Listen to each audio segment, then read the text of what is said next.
ser humano quer sempre apontar um culpado, né? A gente sabe que boa parte dos cânceres, eles são... tem várias causas associadas, né? Tirando, por exemplo, o câncer de útero, que é HPV. O que é mito? O que é mito? O que a gente pode desconstruir que é mito? Aborrecimento da câncer? Mito. É interessante que a gente sempre busca uma causa. Ainda tem gente que, por exemplo, mama que... fala que teve uma pancada na mama e sentiu o tumor depois da pancada e foi a pancada, né? Quando, na verdade, foi a pancada que ajudou a descobrir, a levar o exame, né? Algo que já estava lá. Quando a gente fala de câncer de mama, ainda falam do desodorante, né? Do alumínio do desodorante causar câncer. E a gente só tem um estudo feito em laboratório que apontou para uma suspeição disso e depois nenhum estudo que veio depois comprovou. A gente podia aproveitar esse nosso espaço e fazer uma ajuda epidemiológica no Brasil, né? Acho que fora o câncer de pele, o câncer de mama é mais prevalente nas mulheres no Brasil, sim. Né? O que a gente pode desconstruir que é um entrave para diminuir essa casuística no Brasil? Mamografia. 40 anos. Depois de 40 anos, Anual. de quanto tempo? Anual. Essa recomendação da Sociedade Brasileira de Mastologia é que eu sigo, principalmente porque a gente tem um número enorme de pacientes jovens com câncer de mama atualmente, cada vez aumentando mais. Por quê? Hábitos de vida, né? E isso é interessante falar. Que hábito de vida falar. a gente deveria recomendar que fosse aumentado ou diminuído? Esse ponto é muito legal, porque assim... 90% das pacientes com câncer de mama falam, mas eu nunca tive nada na família, como é que eu tenho? Né? Então, só 8 a 10% dos cânceres de mama estão relacionados a questões familiares. Né? 90% não tem a ver com isso. Dentro desses 90%, 30% a 40% hábitos de vida, que são, né, paciente ser sedentária, nunca fazer atividade física, não se alimentar bem, consumo de álcool excessivo, a gente não tem dose segura para consumo de álcool, tabagismo, condimentados, são alimentos cancerígenos. E nesse percentual, o que sobra, né? Eu falei de 40% hábitos de vida, eu falei de 10% questões familiares. O miolo tem porque tem. Porque a gente é mulher, né? A grande maioria é mulher, 99%. Porque a gente está envelhecendo, né? Envelhecer aumenta o risco de câncer. Tivemos poucos filhos, amamentamos pouco. Então, o câncer de mama é multifatorial, né? Dificilmente a gente vai apontar por uma coisa e dizer que foi por conta disso. Anticoncepção não. Isso foi controverso muito tempo, e os estudos que falam sobre isso são estudos antigos com outras pílulas que a gente tinha, né? Então, essas formulações novas, a gente não aumenta risco de câncer, mas sempre lembrando que a avaliação é caso a caso, né? A gente tem essas condutas individualizadas. Reposição hormonal depois da menopausa. Então, isso é uma briga, né? Isso daí eu tô só te provocando. A linha de mafagafo, assim, hoje a gente tem melhorado muito essa reposição.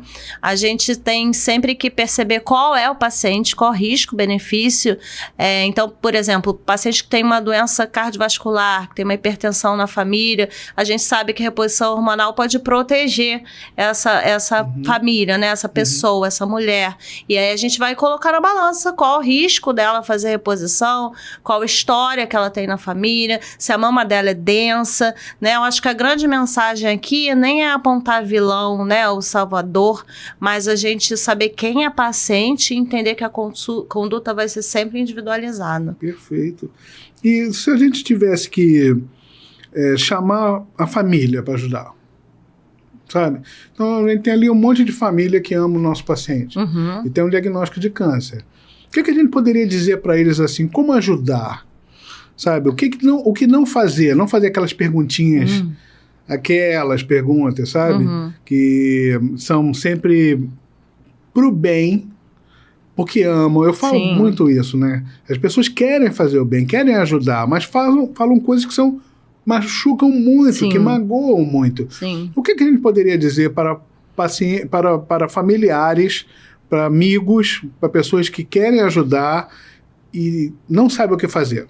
Gostei da sua pergunta porque eu vou trazer uma coisa que eu não sei se você sabe, a gente já se conhece há um tempo, mas essa minha caminhada de ter um instituto para pacientes, né, de ter um Instagram, de gravar podcast, aconteceu porque meu pai teve câncer de mama, né? Meu pai é mastologista, ele teve câncer de mama e eu digo que ele deve ser o único mastologista homem do planeta que teve câncer de mama, né?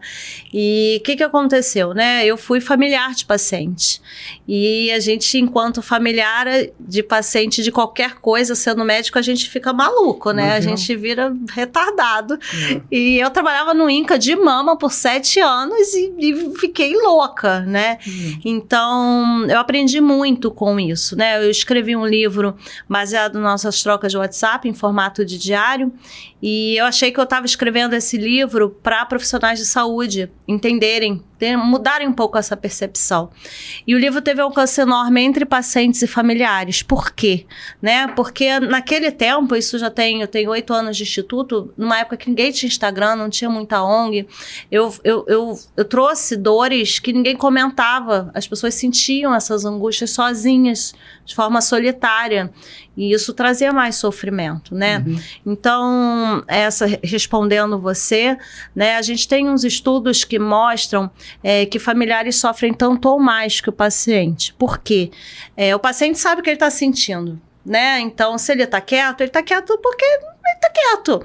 E aí eu trago pro meu pai sempre foi muito calado. E eu ficava assim, nossa, ele deve estar calado porque ele tá enjoado, ele não tá me falando, ele deve estar calado porque ele tá cansado. Aí eu ficava, pai, você quer isso, você quer aquilo? Eu pensava, meu Deus, tem alguma coisa acontecendo. Ele só tava quieto, né? Então, eu acho que a primeira dica pros familiares, o que mais vai fazer com que eles ajudem os seus familiares doentes, né, pacientes, cuidarem de si, sabe? A gente raramente olha para o lado, né? A gente está olhando para o paciente e esses familiares estão num sofrimento absurdo, né? Eu fiz uma vez uma viagem com um grupo de pacientes oncológicos e 2 levaram seus familiares.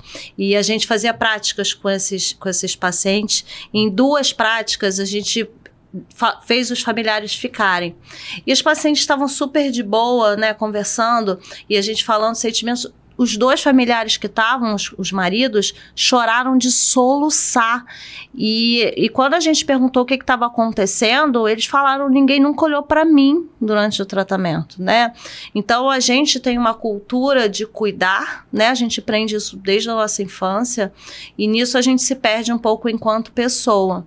E a melhor forma da gente olhar para o outro é olhar para si também, né? A gente ter nosso momento, a gente ter o apoio psicológico, a gente continuar a nossa atividade física, a gente vai voltar melhor para cuidar de quem a gente ama, né? Então, acho que esse é um ponto importante. E eu falo sempre que o ser humano, ele não tem filtro.